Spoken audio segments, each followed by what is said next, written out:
Bonjour à tous, bonjour à toutes, bienvenue pour cette conférence consacrée à la ville bas carbone ici au CIPCA. Alors pendant 1 heure, il sera question de durabilité, de fabrique de la ville, de bien-être, de nature, mais surtout d'intelligence collective. Nous allons en effet largement évoquer le travail d'équipe initié par Espace Ferroviaire sur ces projets, en réunissant à mes côtés, avec un petit jeu des chaises musicales, de grandes expertises dans cette transformation de la ville. Et pour bien comprendre cette intelligence collective, je vais d'abord me tourner vers Fadia Karam. Bonjour et bienvenue. Est-ce que vous m'entendez? Oui. Vous êtes directrice générale d'Espace Ferroviaire et vous êtes directrice du développement de SNCF Immobilier. Est-ce Là, qu'on nous c'est entend bon. en classe? Parfait. Nous allons en parler durant cette conférence, mais juste pour donner un tout petit avant-goût à notre auditoire. En résumé, Espace Ferroviaire, c'est 30 opérations urbaines dans 10 grandes métropoles. Ça fixe déjà un petit peu l'ambition. À date, À hein. date, à date.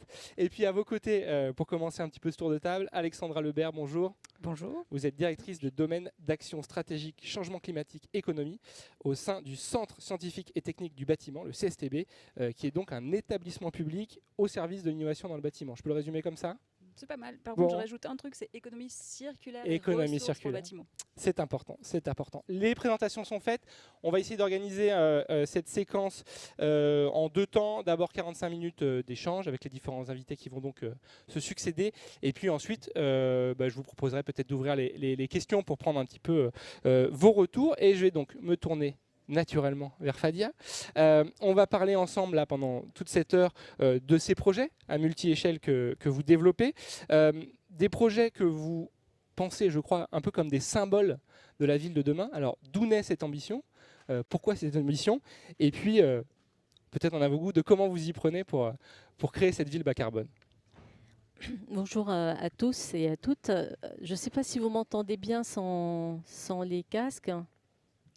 Eh bien, on va jouer sans casque, parce que ça sera plus égalitaire pour tout le monde. Oui. Ah, au fond, on entend mal. Dis-toi. Bon, alors, je vais faire l'exercice un peu plus fort. Alors peut-être 2 mots qui est Espace Ferroviaire. Donc, Espace Ferroviaire est la filiale d'aménagement et développement immobilier de la SNCF. Donc, on est un acteur immobilier, si je peux dire, complet, avec une feuille de route de travailler l'ancrage des fonciers qui n'ont plus d'utilité pour le groupe dans les territoires. Alors, pour les ancrer, ça veut dire les transformer. Et on a donc une matière première qui est des fonciers souvent qui ont connu une histoire industrielle ou ferroviaire avec beaucoup de complexité technique. Et donc, on a développé toute une ingénierie de projet, de la conception à la réalisation, en portant à chaque fois notre rôle d'acteur urbain. Et merci, ben voilà, tu vas m'aider. et urbain immobilier. Donc, étant dans un groupe d'utilité publique, même si on est une filiale privée avec cette particularité de pouvoir agir sur l'ensemble des territoires, donc on porte dans notre ADN cette utilité publique du bien commun qui est le foncier ferroviaire. Et donc, depuis 2015, j'ai mis en place une sorte de trajectoire de développement de nos fonciers, mais dans une ambition, une forme de promesse, une promesse de qualité, d'excellence, qu'on a construite progressivement parce que personne n'a tous les savoir-faire. C'est pour ça que les équipes viennent avec plusieurs expertises de différents bords, mais dans une logique toujours d'être dans l'excellence environnementale, dans l'anticipation des aspirations des usagers de demain, faire des projets en sortant de la surabondance, donc travailler avec le juste matière existante, c'est-à-dire comment recycler nos fonciers, réutiliser les matériaux in situ. Donc l'économie circulaire est un élément très très important dans notre approche.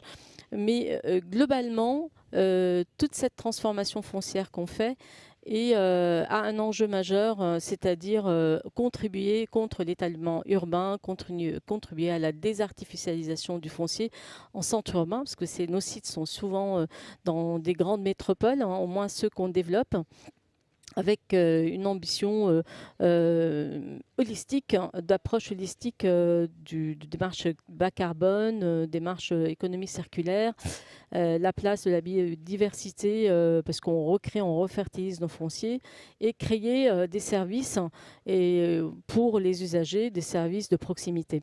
Donc, c'est une sorte de construction progressive qu'on a pu faire.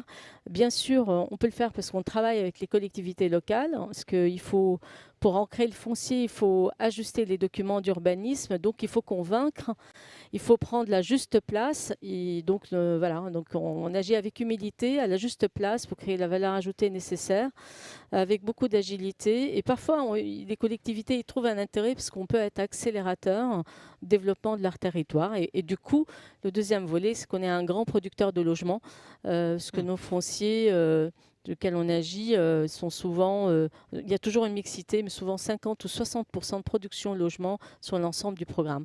Donc c'est Voilà là le sens de notre action. Alors ça, c'est l'ambition. Si on se place un peu sur le terrain, je crois que ça passe par un plan d'engagement, un plan d'action.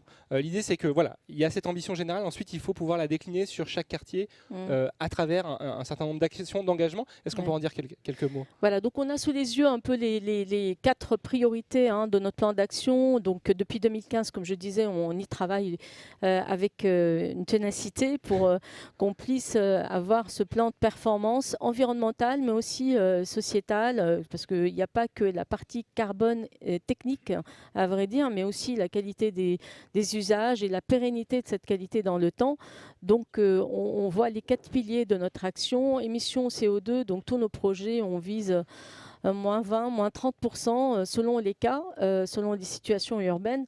Donc on rentre dans les plans climat de chaque territoire et on essaye d'aller au plus loin possible dans l'ambition, dans l'excellence. Et aujourd'hui, nos projets parisiens, par exemple, on a 22 hectares sur Paris, 4 grosses opérations qui sont en cours, qui sont tous dans cet objectif.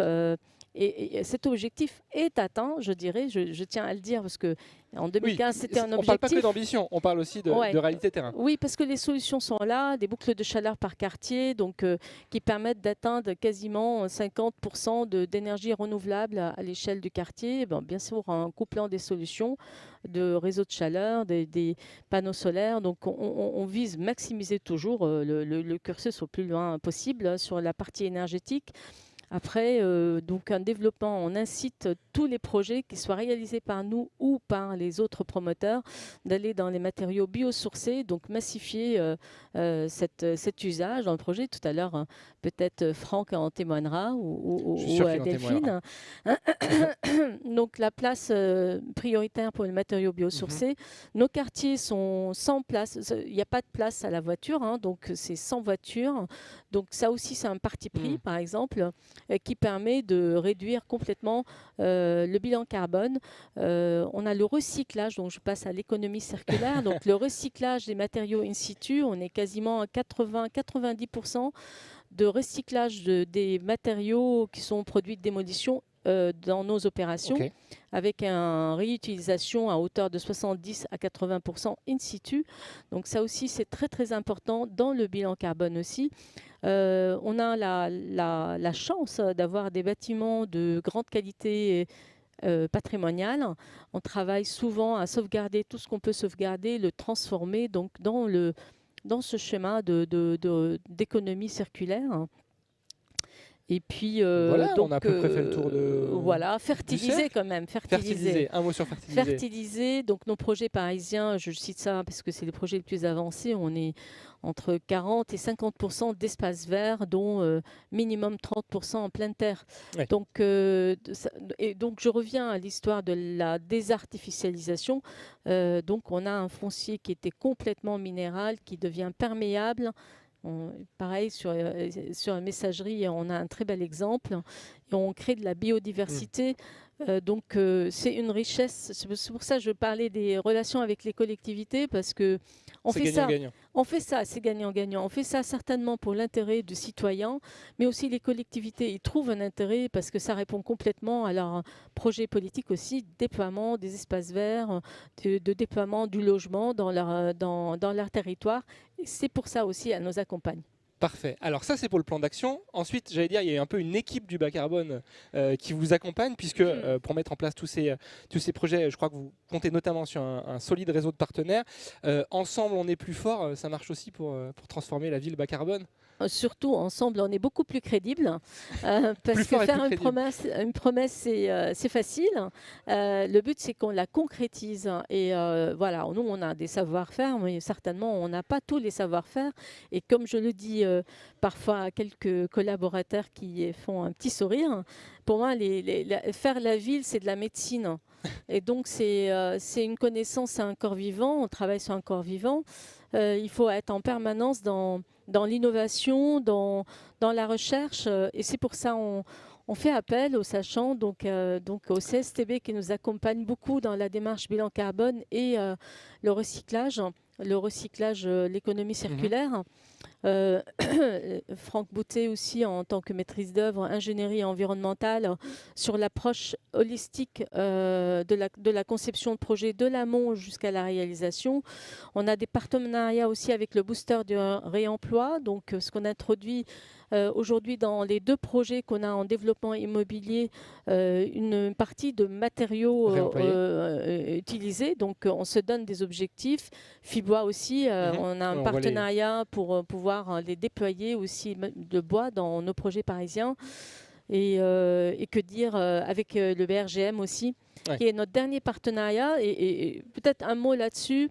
Nos fonciers, ils sont des questions de pollution, parfois importantes, parfois peu importantes. Mais on n'a pas été au bout de l'exercice pour savoir on peut tirer du potentiel de ces fonciers aussi. D'énergie, de renaturalisation. Et c'est pour ça l'expérience du BRGM sur des gros sites industriels qui se libèrent dans un schéma directeur industriel du groupe SNCF. On a besoin de cette ingénierie. Donc du coup, on a tous les sachants et ensemble, on essaye d'aller au plus vite et au maximum le meilleur projet avec la meilleure excellence dans la conception et dans la délivrance de la promesse. De la connaissance et du concret, parce que je crois que vous veillez aussi à mettre en place des outils d'évaluation, de mesure. Il est important que ces sujets du bas carbone aujourd'hui gagnent aussi en métrique, en évaluation. C'est un peu l'idée de ces partenariats également. Et bien sûr, donc je disais la crédibilité, si on sait la délivrer, pour la délivrer, il va falloir la piloter tout au long du process. Donc c'est pour ça qu'on a besoin de méthodes, d'outils. Et donc certainement, le CSTB peut en parler beaucoup mieux que moi. Parfait. Merci Fadia pour ces propos et pour avoir fait parfaitement la transition avec Alexandra. Bienvenue. Alors, je vais donc me tourner vers vous, Alexandra. D'abord, peut-être pour évoquer le regard du CSTB sur ces enjeux de la transformation de la ville. En préparant cette conférence, vous m'avez dit quelque chose que j'ai noté. Le secteur du bâtiment a déjà gravi quelques marches, mais celles qui nous attendent sont encore très élevées. On vit vraiment un moment charnière aujourd'hui en fin 2022 et bientôt en 2023. Alors charnière, j'en sais rien. Ça, on reverra dans quelques années, on regardera dans le rétroviseur si c'était vraiment un moment charnière. Par contre, on vit un moment d'accélération, ça c'est sûr. Si on fait un petit coup dans le rétroviseur, je pense que les premiers travaux sur le carbone en recherche, ça date des années 90. Je crois qu'il y en a quelques-uns parmi vous qui n'étaient peut-être pas nés à cette époque-là. La première FDES, donc c'est-à-dire la première fois où on calcule du carbone pour les produits et matériaux de construction, c'est 2001. Entre la première FDES et le moment où on met en place une réglementation pour le bâtiment neuf, il s'est passé 20 ans. 20 ans. Et là, dans un mouchoir de poche, on arrive avec une réglementation pour les bâtiments neufs, des outils pour prendre en compte le carbone dans l'aménagement, et puis 2 exercices qui sont hyper importants cette année, puisqu'il y a des travaux sur des feuilles de route de décarbonation et de l'aménagement et du bâtiment qui sont en route. Donc voilà, il nous a fallu 20 ans pour construire ça. Et donc, on a fait notre phase de découverte, notre phase d'apprentissage. On est encore dans cette courbe d'apprentissage. Et maintenant, il y a la question de la massification. Alors, je vous ai mis quelques chiffres parce que je pense qu'ils sont absolument essentiels à avoir en tête. Alors là, je parle du bâtiment. Il faudra rajouter la mobilité pour avoir la totalité de l'aménagement. Mais ça, c'est les chiffres, c'est le bâtiment. Alors, quand je parle du bâtiment ici, c'est tout. C'est-à-dire, je construis, je rénove, j'exploite. Le chiffre aujourd'hui, ce que ça représente par million de tonnes CO2 par an, c'est 153 millions de tonnes CO2 par an. C'est un quart de notre empreinte. Ça, donc 153 millions de tonnes, c'est l'empreinte du bâtiment en France. Donc c'est un quart de l'empreinte des Français. À droite, j'ai mis des chiffres en rouge et j'espère que vous n'allez pas les lire, mais c'est grosso modo vraiment l'exploitation et les produits et matériaux de construction. Quand on parlait des marches ambitieuses, c'est tout simplement parce que c'est ces chiffres-là qui nous attendent. C'est les chiffres d'après. On a pris des engagements collectivement puisqu'on a signé les accords de Paris. On a quelque chose qui se décline, c'est la stratégie nationale bas carbone. Et la stratégie nationale bas carbone, elle nous donne 2 objectifs. C'est de faire en sorte qu'on soit neutre au niveau national en 2050 et de faire en sorte qu'on réduise l'empreinte carbone des Français. Et là, on a 2 marches et ça veut dire qu'il faut qu'on réduise nos émissions de 40% entre maintenant et 2030. Il nous reste 8 ans pour faire 40%, ce qui est une marche considérable. Et puis, pour 2050, ça veut dire moins 90%. Donc, effectivement, on a fait des marches importantes.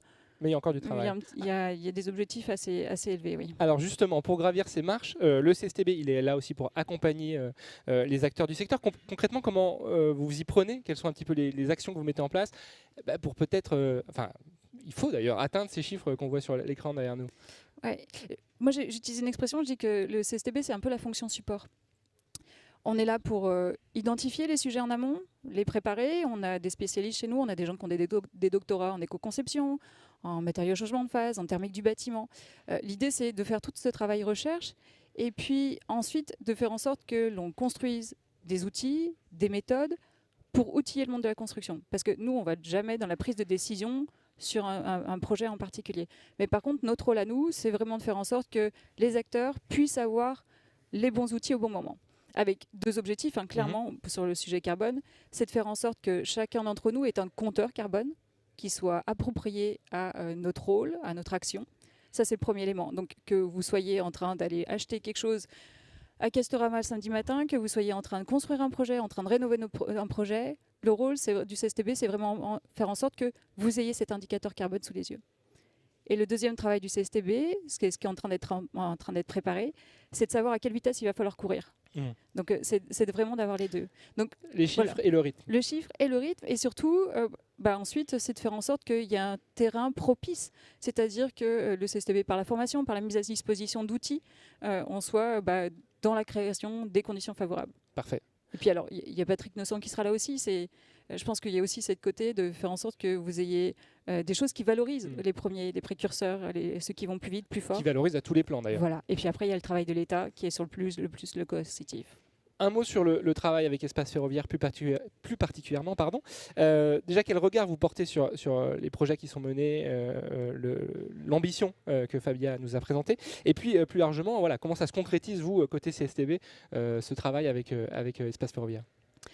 Là, je crois que c'est vraiment la rencontre de 2 acteurs. Il y a un acteur, effectivement, qui est la SNEF et Espace Ferroviaire, qui prend des engagements politiques, qui a cette volonté de la collaboration et surtout cette culture de l'expérimentation. Et ça, c'est extrêmement important. Et de l'autre côté, effectivement, vous avez le CSTB qui met en place des outils, mais encore une fois, nous, on est des experts sur certaines des choses très verticales. Et on n'est jamais, effectivement, dans la... en vrai, à quel moment vous allez devoir prendre une décision, quel est votre vrai métier? Si on n'est pas en discussion avec vous, on va rater en mettant à disposition des outils. Donc là, c'est l'idée de cette collaboration, c'est vraiment d'avoir des terrains de jeu et puis des acteurs qui font les vrais projets, qui vont nous permettre, nous, d'affiner les outils qu'on veut mettre en place. On voit Urban Print derrière nous, c'est par exemple un des outils sur lesquels vous travaillez? Oui. Alors, Urban Print, on a fait il y a 2 jours le lancement d'une nouvelle version d'Urban Print. Donc, Urban Print, c'est un outil mis à disposition par Efficacity et le CSTB. C'est un outil qui permet aux bureaux d'études de faire des calculs carbone à l'échelle de l'aménagement. On n'est là pas pour remplacer les BE, c'est vraiment, encore une fois, c'est des outils d'accompagnement. C'est sur le soutien dont on parlait. Voilà. Et ça, c'est un outil qui applique la méthode ADEME, bas carbone, quartier bas carbone, j'en oublie des mots. C'est un outil qui a été utilisé aujourd'hui sur une 60aine d'opérations. Par contre, ça, c'était un outil qui était développé pour ceux qui sont déjà experts en ACV et surtout ceux qui sont dans la prise de décision extrêmement fine. Aujourd'hui, il n'y avait absolument rien pour la prise de décision plus politique. Et donc, ce qu'on a travaillé ensemble, c'est la vision aménageur, c'est-à-dire quand j'utilise des leviers macro, c'est-à-dire je ne suis pas en train de décider de savoir si je vais être en ITI, ITE, si je vais mettre de la pompe à chaleur. Par contre, j'ai une ambition sur le biosourcé, j'ai une ambition sur la réglementation et l'atteinte de réglementation, j'ai une ambition sur aller plus loin. Voilà. Et donc là, il y a tout un volet aménageur qu'on a travaillé avec Espace Ferroviaire pour être au bon niveau de décision, tout simplement. Très bien. Et peut-être inspirer d'autres projets. Eh bien, on espère. C'est aussi le but de cette conférence. Merci Alexandra. On se retrouvera pour la séance de questions-réponses tout à l'heure. Fadia, est-ce que vous restez avec nous on va... Alors Franck va nous rejoindre et se mettre au milieu. Mais Fadia, vous pouvez rester comme ça. On va accueillir ensemble nos prochains invités. Franck Boutet. Alors je vous présente, mais on ne vous présente plus. Vous êtes président et fondateur de l'agence Franck Boutet Consultant et surtout vous êtes le Grand Prix de l'urbanisme 2022. Félicitations, c'est tout récent. Oui, c'est récent. Un prix qui récompense notamment votre expertise en matière de conception, ingénierie environnementale. Et avec vous, on va faire un petit tour. Alors, on est à côté de la Tour Eiffel ce matin, mais on va faire un petit tour du côté de la gare de Lyon, notamment pour un projet qui s'appelle les messageries et sur lequel vous avez travaillé. Je vous laisse peut-être nous dire quelques mots sur l'approche globale, l'ambition que vous avez portée sur ce quartier, et puis en quoi peut-être elle symbolise un peu cette nouvelle approche qu'on peut avoir sur des quartiers bas carbone. Moi, c'est insupportable de parler dans un micro comme ça, non ? C'est un peu curieux, je vous l'accorde. Bon, et moi je vais me mettre debout. Mettez-vous debout. Déjà, et puis sinon je peux même venir vous voir comme ça, j'ai pas besoin du micro. Donc c'est un peu dommage parce que je pense ça aurait été pas mal qu'on montre un petit plan de gare de Lyon-Daumesnil devenu renommé les messageries. Mais c'est pas grave, on va le montrer là sur le petit lac qui est là. Voilà, ici. Petit aparté, parce que je ne vais pas parler que de carbone, mais il y a déjà un sujet, c'est qu'on a commencé à travailler sur ce secteur qui s'appelait avant Charolais-Rambouillet, puis Gare de Lyon-Daumesnil, maintenant les messageries. Je pense que c'est un bon terme finalement, les messageries. On a commencé à y travailler il y a un peu plus de 7 ans, je dirais. Ça pose des questions, évidemment, sur la question du temps long de l'aménagement. Comment on arrive à être toujours à jour de ce qui se passe. Alexandra a dit il y a une accélération. C'est clair qu'il y a 7 ans, par exemple, les enjeux carbone n'étaient pas adressés en première ligne. La question caniculaire, elle était pas non plus toujours adressée en première ligne. La prospective 2050-2070 n'était pas adressée non plus en première ligne. Donc ça, c'est un vrai sujet. Comment on arrive à continuer à adresser en fait les enjeux contemporains dans les opérations d'aménagement qui se déroulent sur des temps très très longs. Trop long parfois. Donc évidemment, il y a des outils pour le faire. Une fois qu'on a posé le plan guide, d'abord on peut le remettre à jour. Il y a les fiches de l'eau, il y a les cahiers de prescription. Donc c'est un peu dans tous ces documents en fait, du passage de la grande échelle à la petite échelle qu'on arrive à rattraper le temps. Donc en fait, dans tous ces documents qui s'enchaînent, il y a le zoom par l'échelle et en même temps, il y a la mise à jour par la temporalité. Donc, parce que je pense que j'aurais peut-être pas structuré la stratégie développement durable des messageries aujourd'hui exactement suivant ces 7 piliers. Mais je vais vous dire comment on les a regroupés. Alors, normalement, il faut faire court, c'est ça ? Il faut faire très court. Je vais même dire très court. Vous allez détester. Bon, mais parce qu'il y a quand même des enjeux avant le carbone. Là, vous avez vu rapidement où on était. Là, on a les voies de la gare de Lyon ici. Donc, on est au nord-est sur quelque chose une friche ferroviaire. Donc déjà, du point de vue du carbone, c'est plutôt bien. C'est-à-dire qu'on est en train de travailler la ville, sur une friche. Un endroit qui, du coup, est assez pathogène, puisque très imperméable, très minéral, très sombre, avec un albédo assez bas. La présence des voies ferrées, déclassées, on ne va plus les utiliser. Donc qu'est-ce qu'on garde, qu'est-ce qu'on supprime la présence des voies ferrées qui va devenir finalement l'épine dorsale du projet et qui va devenir le lieu d'installation du parc. Mais il y a tout un sujet évidemment par rapport aux riverains, avant de parler du carbone, il y a des gens qui habitent là et qui étaient assez contents finalement que cette friche, une friche du coup c'est pas construit, donc ils avaient des vues grand horizon sur le sud-ouest parisien. C'est ça l'intérêt des voies ferrées aussi, c'est qu'on est à la fois en ville et en même temps on est dans un rapport grand paysage, grand territoire. C'est vraiment tout ce qu'on a exploité pour travailler la forme urbaine.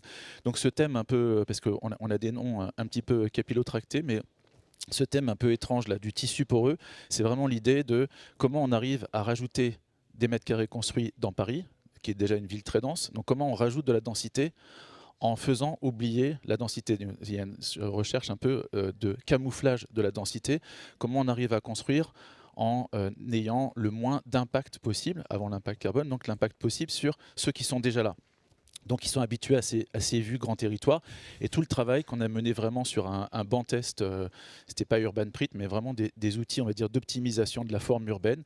On a fait énormément d'allers-retours avec les urbanistes, donc l'agence RSHP et Tolila Gilliland, pour trouver la forme urbaine qui soit à la fois, qui remplisse l'objectif de densité, mais avec une fragmentation suffisante et un ciselage, parce que c'est des termes que j'utilise qui sont proches de la sculpture, mais un ciselage très très fin de cette forme urbaine et une fragmentation de manière à ce qu'on ait vraiment cette porosité. Je suis trop long, hein? On peut faire un peu plus rapide. Ça me dérangerait pas, mais c'est très intéressant. Et donc en tout cas cette fragmentation. Et pour moi ça c'est un enjeu fondamental, parce qu'évidemment dans les oppositions à un moment on se dit mais pourquoi vous voulez rajouter des mètres carrés là où il y en a déjà trop? Pourquoi vous voulez faire de la densité là où il y en a déjà trop? Là, on dit on est sur une friche ferroviaire, donc pour moi c'est le bon sens de l'histoire, puisqu'on n'est pas dans l'extension urbaine, mais en effet il faut faire en sorte que cette densité devienne acceptable, aimable et le moins dérangeante possible pour les riverains. Donc travail qu'on voit assez mal là-dessus, mais vous pouvez deviner qu'il y a tout un travail comme ça de fragmentation, de petites épines qui vont laisser passer les vues, à la fois parce que vous voyez aussi comment c'est construit. Le parc d'1 hectare vient s'installer sur d'anciennes voies ferrées, donc on a une première rive qui va finalement déjà un peu occulter les vues de ceux qui sont derrière. Et ben en fait non, c'est tout ce travail des quinconces, de la fragmentation, des vues diagonales qui permet à ceux qui sont là, évidemment, de bénéficier des vues grand horizon, mais de laisser les vues pour ceux qui sont là et de laisser les vues pour ceux qui sont encore derrière, qui étaient déjà là. Évidemment, ça râle toujours un peu dans les projets parce qu'on ne peut pas garder des vues complètes comme si on n'avait rien construit. Mais on a vraiment tout ce travail très fin avec les habitants, de dire, regardez finalement, votre cône de vision avant, votre cône de vision après, finalement, vous n'enlève pas grand-chose. Donc tout ça sur le tissu poreux et la très haute qualité d'habiter, je vais y revenir. En fait, ça c'est un peu la dimension finalement d'amabilité ou de densité aimable. Il y a tout un travail donc à la fois sur la dimension fertile du projet, comment on arrive à renaturer, à laisser la place à la nature, mais derrière cette dimension fertile, il y a aussi évidemment toute la reconquête ou la restauration du cycle de l'eau, aller réinjecter l'eau dans la nappe phréatique et finalement d'arriver à travailler sur une vision très écosystémique du projet. Et puis les trois qui sont plutôt globalement dans la stratégie neutralité carbone, on va y revenir évidemment, avec un certain nombre d'indicateurs, mais allez, on passe suivante, parce qu'on a dit qu'on allait avancer, donc si je reste une demi-heure sur la première diapo, on est mal barré. Juste sur l'avant-après, c'est assez éloquent évidemment. Aujourd'hui, c'est plus ça, mais c'était ça.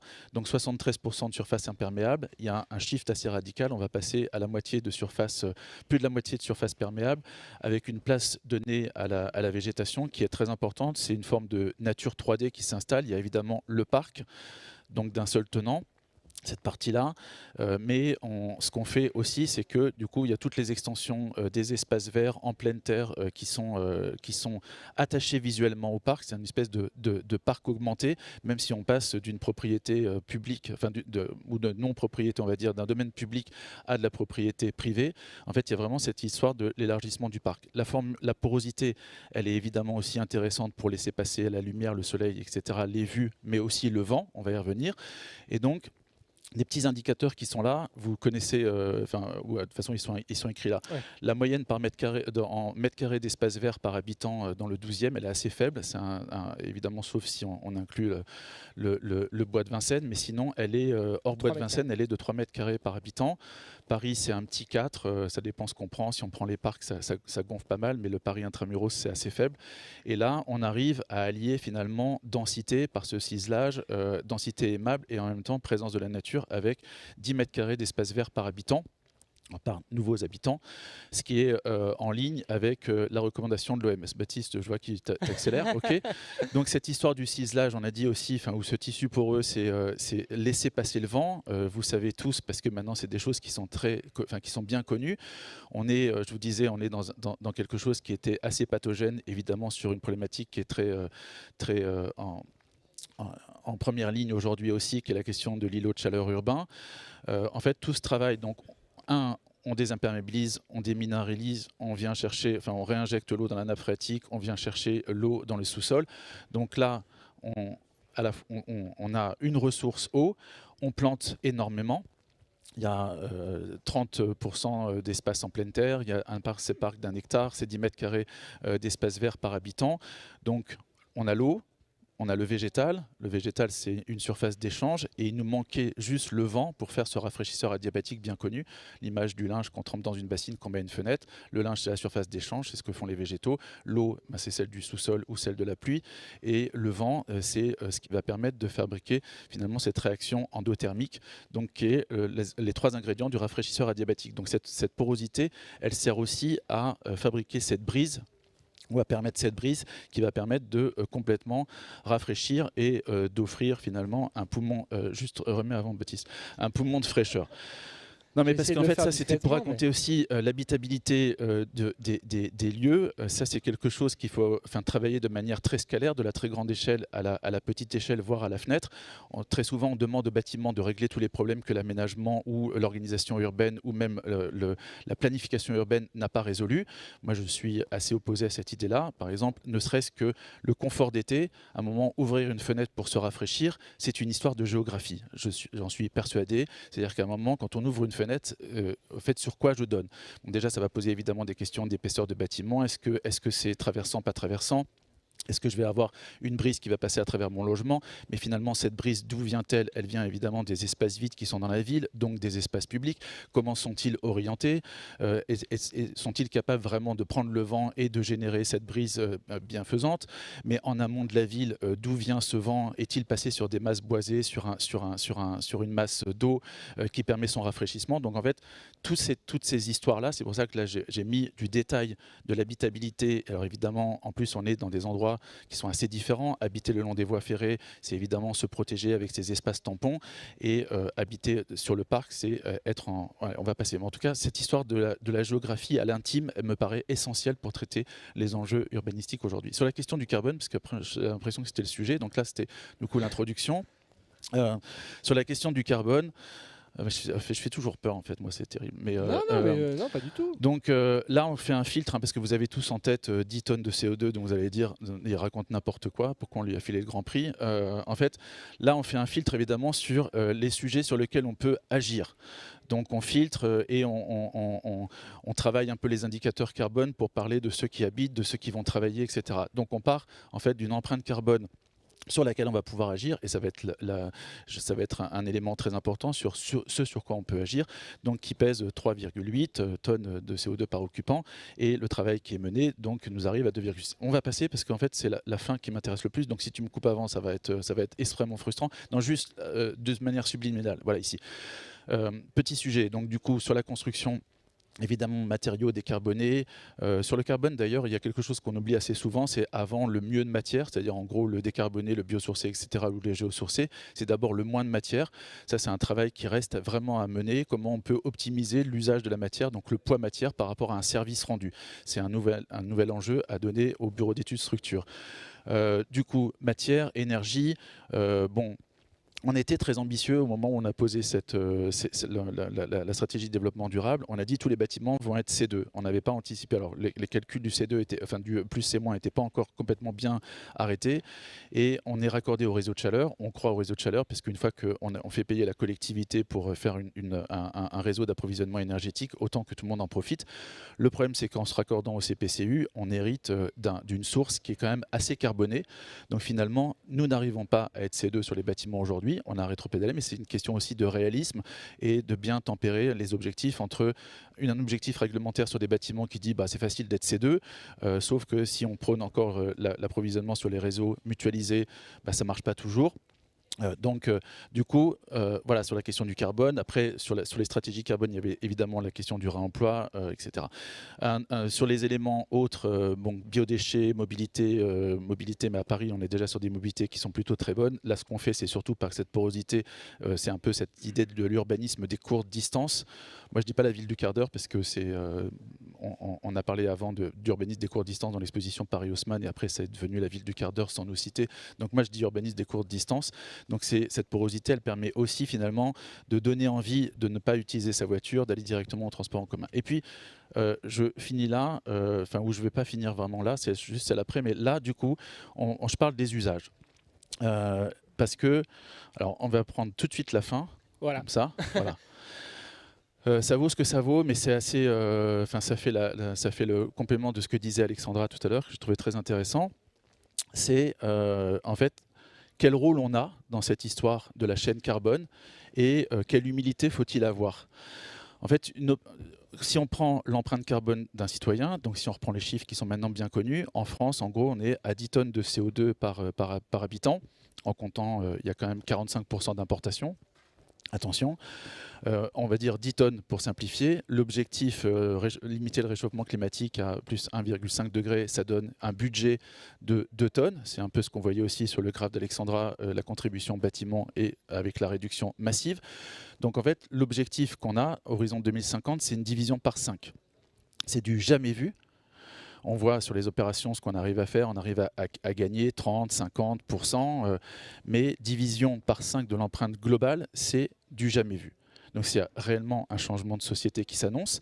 Et si on regarde, en fait, sans mettre des chiffres là, juste déjà philosophiquement, une opération d'aménagement, elle est un maillon sur une chaîne du carbone par rapport à l'empreinte globale d'un citoyen.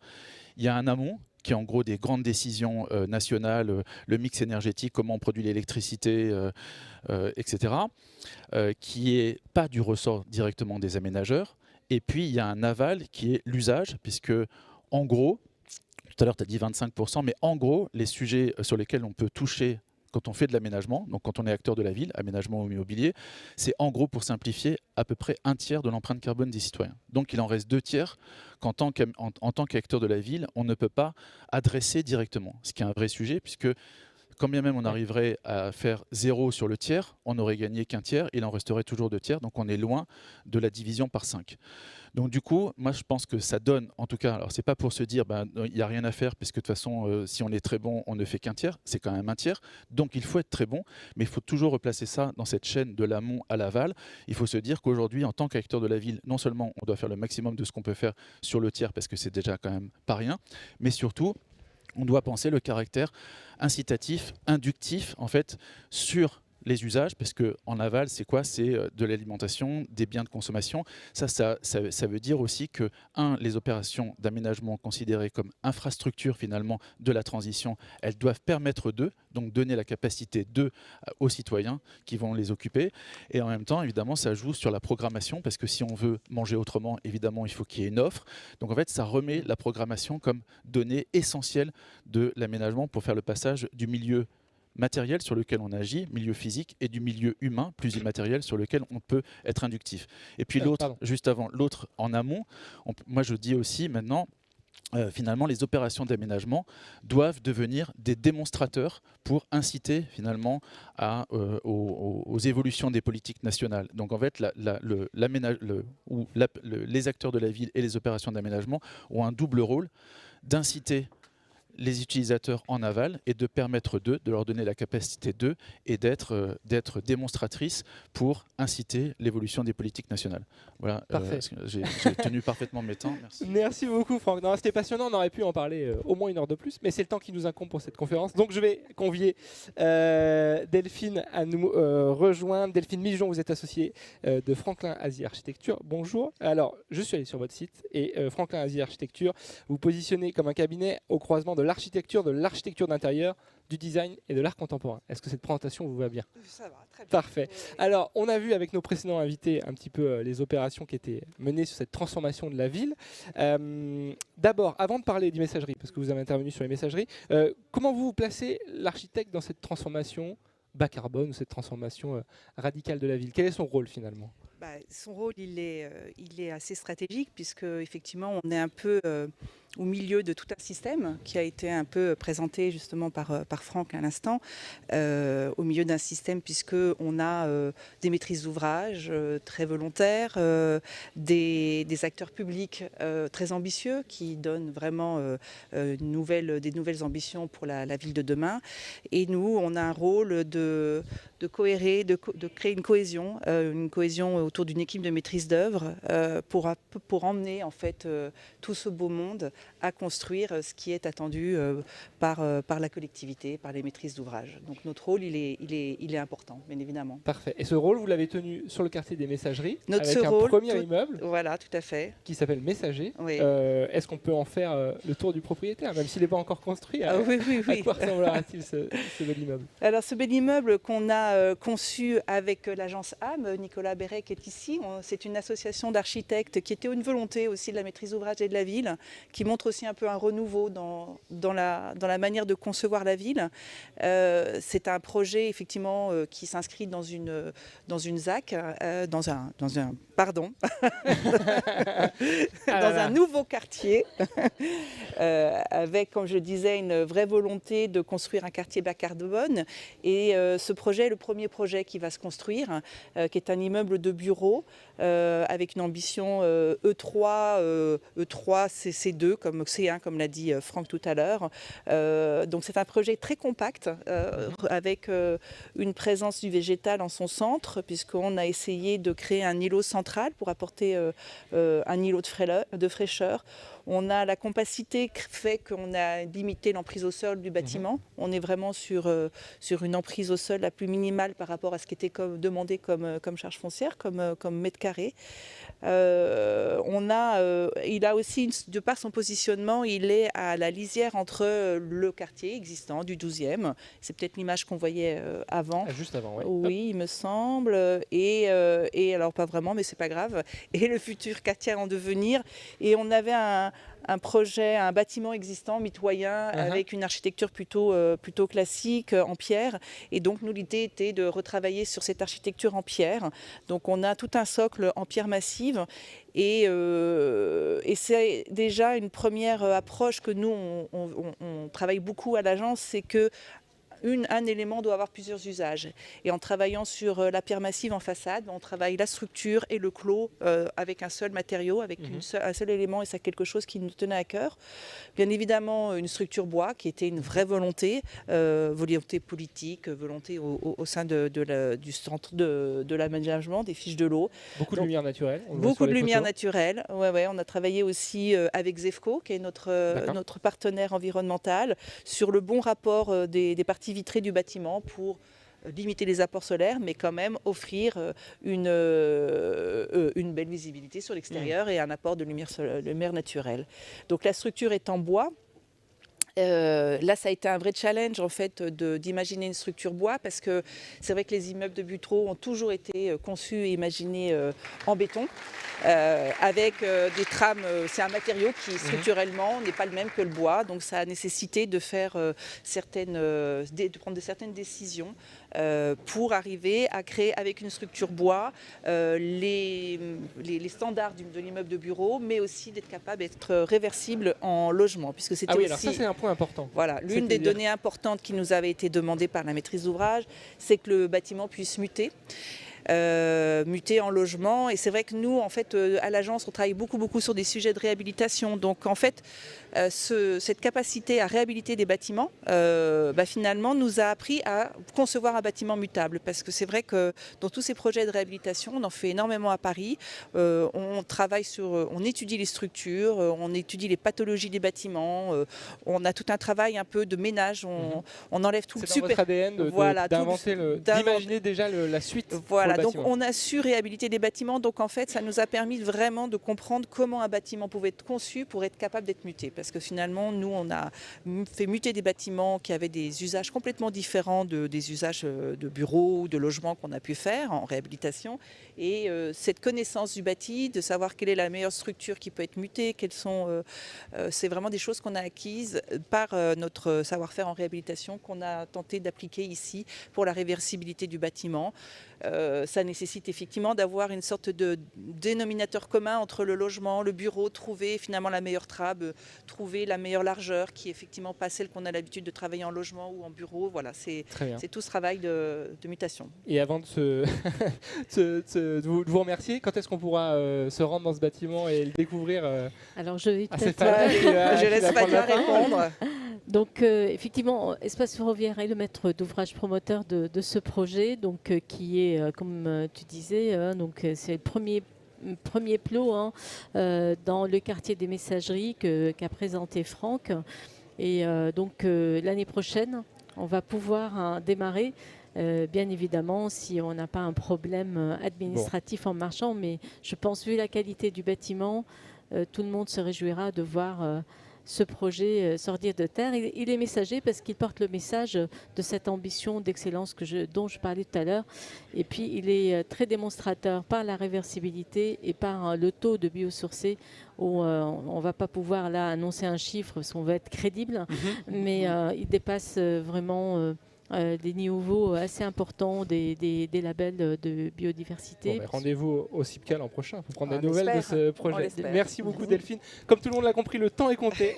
Donc je vais inviter Kader à nous rejoindre. Kader Guétou. Alors je ne voudrais pas dire de bêtises sur vos fonctions. Vous êtes donc directeur général du pôle entreprise chez GA Smart Building. Et GA Smart Building, c'est un des pionniers de la construction hors site. En gros, vous êtes un constructeur qui a des usines. On peut vous présenter comme ça ?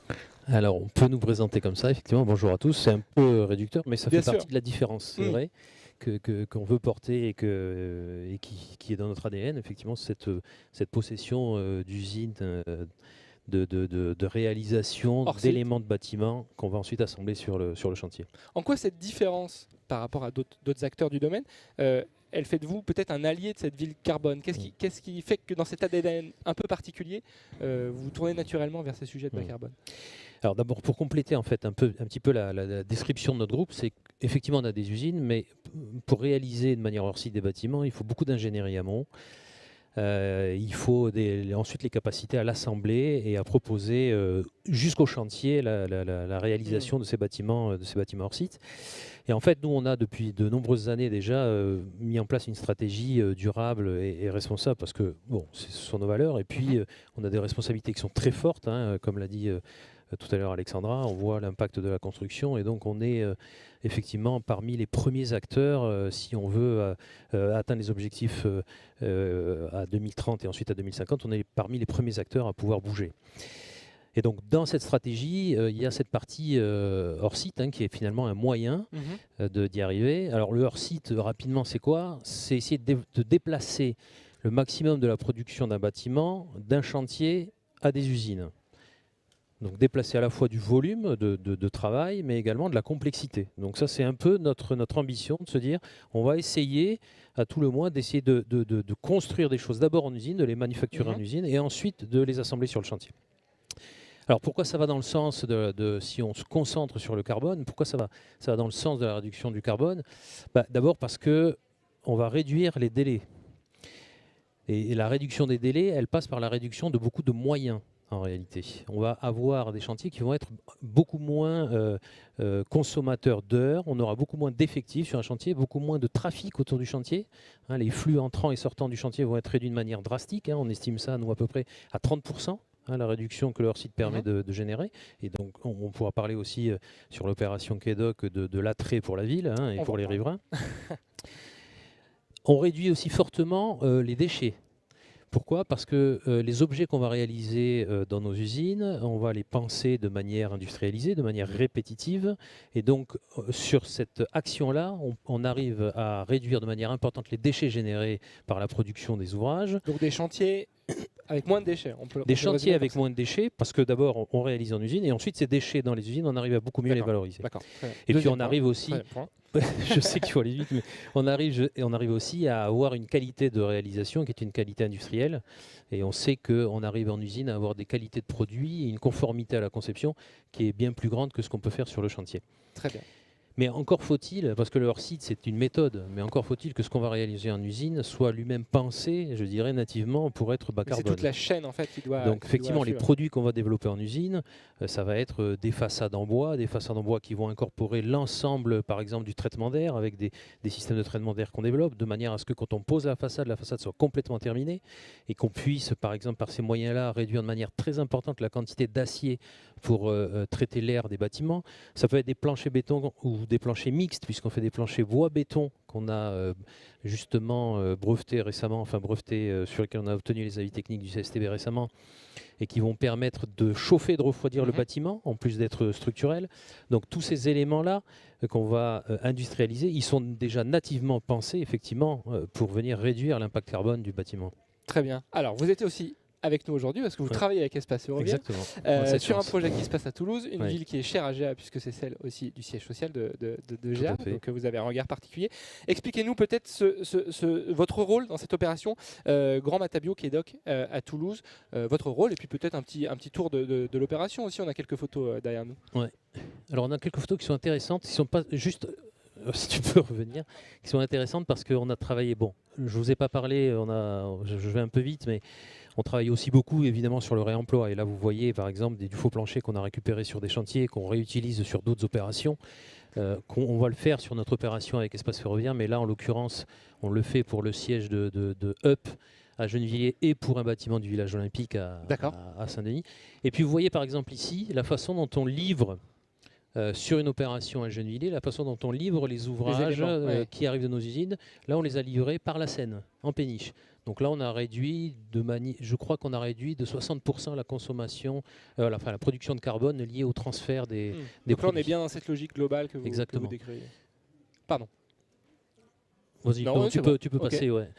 Donc là, oui, c'était un peu pour vous montrer les solutions bois-béton qu'on développe, les solutions de modules modulaires, notamment, par exemple, dans nos bâtiments, on propose, et on va le faire sur le bâtiment à Toulouse. Les blocs sanitaires, par exemple, arrivent complètement en structure bois, arrivent complètement fabriqués d'usine, terminés, ils sont posés en une seule fois. Donc imaginez bien le gain de temps, mais également le gain de ressources qu'on peut générer sur l'opération. Donc voilà, là on a une image effectivement du projet Impulsion qu'on réalise dans le quartier Matabio, c'est le quartier de la gare que Espace Ferroviaire redéveloppe. Donc là c'est un renouvellement urbain complet de ce cœur de ville à Toulouse. Et on a eu la chance, après avoir répondu à l'appel d'offres d'Espace Ferroviaire en conception-construction, on a répondu avec l'agence Leclerc et le bureau d'études Étamines, entre autres dans l'équipe. Et on a eu la chance d'être retenu sur cette opération-là. Et donc là, on va réaliser, je l'espère, commencer d'ici fin d'année, 13 000 m² de bâtiments tertiaires. Vraiment dernière génération, le type exact de bâtiment dont Toulouse a besoin en cœur de ville. Sur une parcelle assez contrainte, entre les lignes SNCF, le canal, etc. Le métro qui passe dessous. 13 000 m² de bâtiment, 1000 m², on a réussi à mettre 1000 m² d'espace vert sur des terrasses. On a beaucoup travaillé pour que... Oui, beaucoup travaillé sur les espaces verts qu'on pouvait générer sur cette opération-là. 260 places de parking aérien qu'on réalise de manière démontable. Donc l'objet, c'est que effectivement, quand le métro sera en place, eh bien, si les besoins décroissent comme on l'espère en termes de stationnement véhicule, eh bien, ce bâtiment pourra être démonté et réutilisé. Voilà, donc beaucoup d'ambition autour de ce projet, et on s'est retrouvé parfaitement sur tous ces sujets-là avec Espace Ferroviaire, sur l'ambition environnementale, l'ambition de réduire l'impact qu'on peut avoir sur la ville. Et je parlais justement tout à l'heure de la réduction de l'impact d'un chantier sur la ville. Je me souviens de réunions qu'on a menées avec les riverains en présentation de projet, où un des enjeux et une des explications fortes était de leur dire, effectivement, Espace Ferroviaire a retenu une entreprise qui, dans sa méthode constructive, va être moins impactante sur votre quotidien dans la réalisation de cette opération. Donc le message peut passer. Le message passe très bien. Ouais, ça a été très bien compris, très entendu. C'est intéressant aussi d'avoir le retour des citoyens. Merci beaucoup Kader. Malheureusement, comme tout le monde l'a compris, le temps est compté et je voudrais quand même garder quelques minutes pour notre dernier invité. Merci Kader. Patrick Nossan de Certivea. Bonjour. Alors, vous êtes également membre du CSTB, mais au sein de Certivea, qui est une filiale du CSTB. Vous travaillez notamment sur les normes dans le secteur du bâtiment. On a bien vu avec les propos de nos différents invités, il y a une large prise de conscience, il y a un certain nombre d'actions, il y a une dynamique qui se met en place. Vous, votre rôle dans cette dynamique, c'est peut-être d'apporter du concret, de compter, de mesurer, d'évaluer, de montrer que les progrès sont réels. Alors je pense que tout le monde apporte du concret dans les opérations, peut-être plus que nous. Non, nous, ce qu'on apporte, c'est effectivement la mesure, même l'attestation de la performance. que ce soit d'ailleurs tout au long de l'opération, hein, que ce soit dès la phase programme jusqu'au bâtiment en exploitation. Et on le fait à la fois sur les bâtiments, sur les infrastructures et sur les territoires. Alors pour réussir ça, on propose des référentiels qui sont élaborés d'ailleurs avec l'ensemble des parties prenantes, à la fois les centres de recherche comme le CSTB évidemment qui apporte un regard très particulier sur les métriques et très, très utile, mais également tous les praticiens pour tenir compte de leurs besoins et de leur retour d'expérience pour faire en sorte que ces indicateurs soient réellement opérationnels. Et donc dans nos référentiels, on trouve à la fois les thèmes qui donnent un peu l'enveloppe finalement des préoccupations de développement durable qu'on peut traiter sur une opération. On trouve des indicateurs qui permettent de se mesurer, de fixer des objectifs, de se mesurer, de s'évaluer, de se comparer à d'autres, de progresser et puis d'attester de la performance. Et puis bien sûr des modes de preuve parce que la certification et les labels, c'est un processus sérieux, opposable, et donc il y a des contrôles et donc forcément il y a des modes de preuve. Tout ça, ça donne finalement un langage commun aux différents acteurs et on voit bien que c'est très utile. Vous m'avez dit en préparant, vous m'avez dit cette conférence, vous m'avez dit ce qui ne se mesure pas ne s'améliore pas. Tout est là en fait. Oui, on peut dire ça, la philosophie. Effectivement. Oui, tout à fait, c'est complètement la philosophie, avec l'idée qu'on n'est pas dans le contrôle, qu'on est vraiment dans un langage commun qui va, comme je l'ai dit, favoriser le partage des objectifs, la mesure de la contribution de chacun à l'atteinte des objectifs. Bien sûr, la preuve qu'on peut donner ensuite aux autres parties prenantes, parce qu'on a tous des comptes à rendre à un client, à un maître d'ouvrage, à un aménageur, à un investisseur, à que sais-je encore. Et puis surtout qui permet de parler le même langage, c'est partager aussi des retours d'expérience et donc accélérer la transition qui a bien besoin de l'être, bien sûr, On l'a vu, je crois, par le partage d'expérience entre tout le monde. Avec Espace Ferroviaire, vous certifiez notamment le projet des messageries et le projet à Toulouse dont on a parlé. Quelques mots sur les certifications. Alors avec Espace Ferroviaire, on a signé un accord il y a peut-être 2 ans maintenant. Espace Ferroviaire utilise la certification et les labels de Certivea à la fois pour progresser dans la mise en œuvre du développement durable, mais aussi bien sûr pour prouver à des tiers l'atteinte des objectifs. Et cet accord est assez ambitieux parce qu'il y a à la fois des engagements de certification sur les territoires, les quartiers, avec HQE Aménagement, mais aussi sur les bâtiments avec HQE Bâtiment Durable, qui est une démarche donc multicritère qui touche tous les thèmes, tous les thèmes du développement durable, y compris le carbone, mais également d'autres choses. Et puis des labels plus spécialisés sur, alors énergie carbone, on a beaucoup parlé de E+C- tout à l'heure en disant mon bâtiment va être E3C1 ou E3C2. Biodiversité, c'est-à-dire on a parlé tout à l'heure, du numérique, etc., en fonction bien sûr du contexte des opérations. Et à Toulouse, on travaille non seulement avec Espace Ferroviaire, mais on travaille avec GA, qui est là, Kader est là aussi. Voilà, tu es là, ouais, pardon. On travaille avec la métropole, on travaille avec l'aménageur, sur le quartier, sur l'infrastructure, parce qu'il y a la gare va devenir un pôle d'échange multimodal. Et donc, avec nos amis d'Efficacity, on a même fait un guide sur l'application de la démarche HQE infrastructure, cette fois-ci, au pôle d'échange multimodaux. Et bien sûr, on travaille aussi sur les bâtiments. Et donc, cette vision multi-échelle, elle est très importante pour trouver les leviers qui sont les plus puissants pour gérer les transitions. Multicritères, multi-échelle, c'est peut-être... Voilà, absolument. Parfait. Et ben alors malheureusement, on fait déjà des signes comme quoi la conférence est terminée. Je laisse juste 5 secondes le micro à Fadia peut-être pour le mot de la fin, peut-être juste sur le regard de tout ce qui s'est dit et puis j'imagine peut-être quelques messages. Je peux vous donner votre micro, Fadia. Je pense que la conférence est la meilleure preuve que seul on ne sait rien faire. Hein. Donc c'est un peu l'ensemble de ces contributions de savoir-faire et de réalisation. Donc il y a la conception jusqu'à la réalisation. Chacun peut être inventif. Je dirais le clé de la réussite, parce qu'il faut délivrer cette excellence qu'on vise à laquelle on est tous convaincus.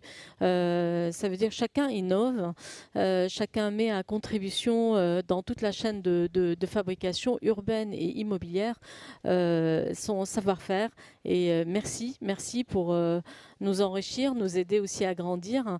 Et on espère aussi dans l'étape, je dirais, suivante, rentrer aussi dans le sujet d'énergie de l'immeuble. Donc, ce qu'on a vu tout à l'heure dans la présentation d'Alexandra, le poids de l'exploitation, le coût de l'exploitation aussi, qui est important. Donc, l'énergie est un sujet. Peut-être ça va être le cheval de bataille sur lequel on va commencer aussi à approfondir notre travail dans comment on peut garantir les consommations pour que ça soit aussi bien utile en création de valeur pour le promoteur, l'investisseur, et aussi bien utile pour l'usager. Donc voilà, on fait que faire ouvrir la voie, je dirais, pour que tous ces expériences et ces innovations agrègent pour que ça soit utile pour le citoyen. Parfait. Merci beaucoup Fadia. Merci à tous et à toutes.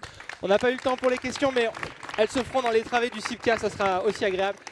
Bonne journée à tous. À bientôt. Au revoir. Merci Fadia.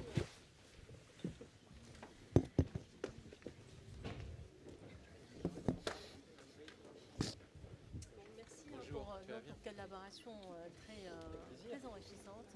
Voilà, c'est vraiment, ça fait team.